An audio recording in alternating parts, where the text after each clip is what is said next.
É desafiador? É desafiador com qualquer empresa de qualquer produto. Assim, não é só porque a gente está trabalhando com ingredientes naturais ou nativos que é difícil. Qualquer pessoa que tenta empreender nesse mercado, seja mercado de suplementos, seja mercado qualquer coisa no Brasil, é desafiador. Tem muitos desafios.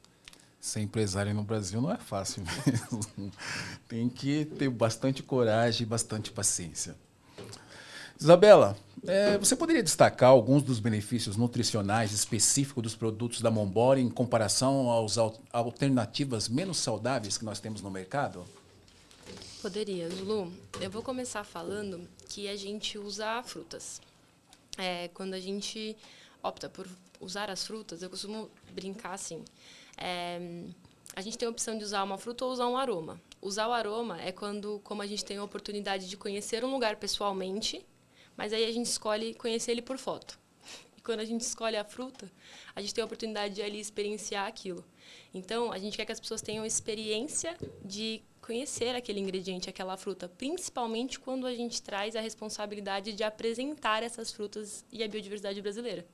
Então, na Monbora, a gente, inclusive, gasta, às vezes, um tempão com o cliente em uma abordagem, em uma feira ou em um evento de trail, que a galera encontra a gente muito ali, explicando de onde é o cajá, o que é o cambuci, que a gente tanto usa, o porquê da baunilha do cerrado.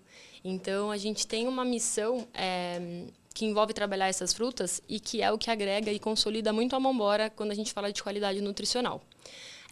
Esse ponto é um ponto diferencial em relação às outras marcas e nos consolida, porque a gente fala, mais uma vez, de sabor e a gente fala de nutrientes. Então, aroma não tem nutriente, como eu falei. É uma composição vazia. Ele está ali para conferir aroma, né? Então, esse é um ponto diferencial.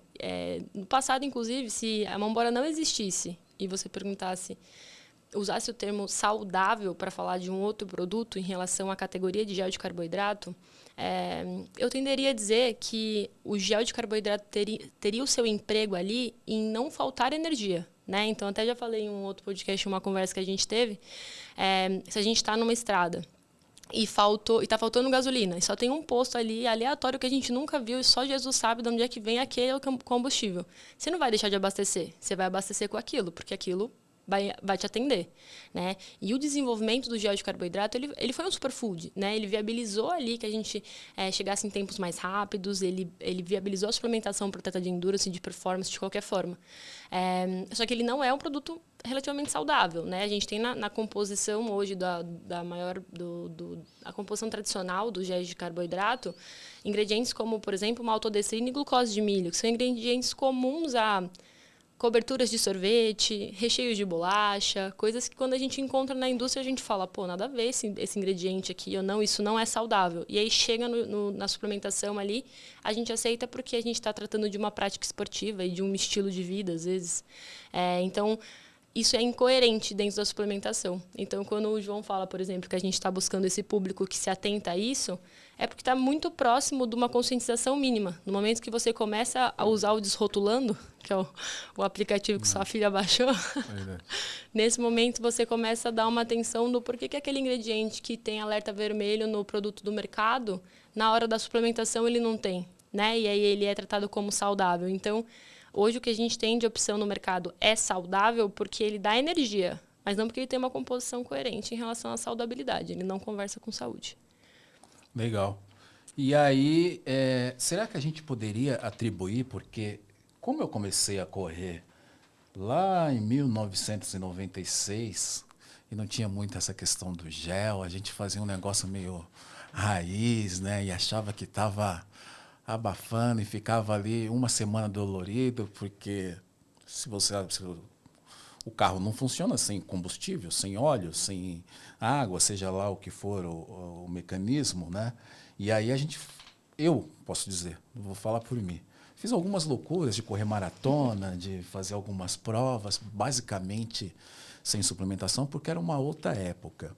Mas tem um rótulo que os géis carregam, e eu vou voltar nesse ponto, que as pessoas tendem a fugir, que é a questão do desconforto estomacal. As pessoas elas têm uma ideia de consumir ali no máximo 3, 4 géis por atividade, e a gente sabe que não é essa mensuração que deve ser feita. A gente pode atribuir isso, o fator principal de ser industrializado e ter muita química? Pode, Zulu, pode. E essa é uma bandeira, é uma red flag que a gente levanta muito na Momborã. O composto químico, ele é um composto que ele não respeita muito a estrutura do nosso intestino, assim. Ele tem uma permeabilidade muito maior em comparação com o alimento, né? Então, eu costumo sempre dizer, o alimento, o nosso intestino entende o que é, ele conhece aquela estrutura. Um composto químico, muitas vezes, ele vem numa configuração que não decodifica muito bem ali na nossa barreira intestinal. E isso cabe não só aos carboidratos, então a maltodestrina, a gente tem na literatura que ela é um potencial irritativo gástrico, né? A gente usa a maltodestrina para dar volume em alimentos na indústria, né? Para dar corpo. E quando a gente cita, por exemplo, a cafeína anidra, que é uma cafeína isolada, a cafeína é um super estimulante, a gente tem muita comprovação dela dentro da literatura, inclusive a gente busca bases naturais da cafeína para dentro dos nossos produtos, a gente quer poder oferecer uma demanda natural dela também, né? Respeitando a palatabilidade, os ingredientes naturais, mas a própria cafeína anidra, que foi esse desenvolvimento que foi realmente desenvolvido para aumentar a possível quantidade de suplementação ali. Então, uma xícara de café tem 40 miligramas, a gente agora consegue chegar em uma cápsula em 200 miligramas. Nosso intestino não entende isso muito bem, ali numa suplementação, né, pontual. Tem gente que utiliza 3, 4 géis com cafeína, essas bombas de cafeína. Então, existem compostos que são irritantes gástricos e que alguns, inclusive, estão completamente relacionados ali com processos cancerígenos, em gerar processos débeis de absorção de nutrientes. Então, a gente piora o quadro de absorção de nutrientes, de vitaminas e minerais importantes por usar uma grande demanda de químico. Então, a gente está o caminho, a linha é muito tênue entre um produto químico e um desconforto intestinal. E a teoria básica, quando a gente pensa que esse produto, o nosso intestino não entende muito bem o que ele é. E a gente fica tentando descobrir como que ele se torna.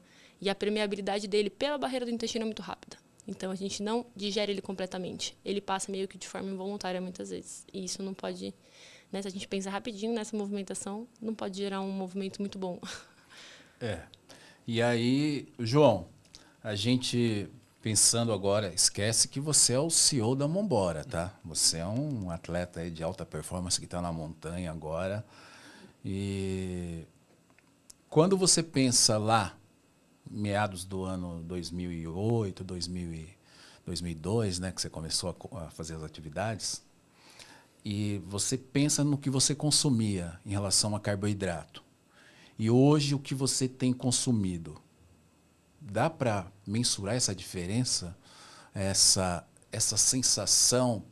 Quando eu falo a sensação, é em relação a ter uma performance melhor. O que é ter uma performance melhor? Se manter ativo ali durante a jornada, né? Você consegue distinguir isso? Para mim, eu sou um pouco enviesado, mas eu falo que eu consigo, um pouco claro essa distinção, eu acho que em 3 momentos, assim.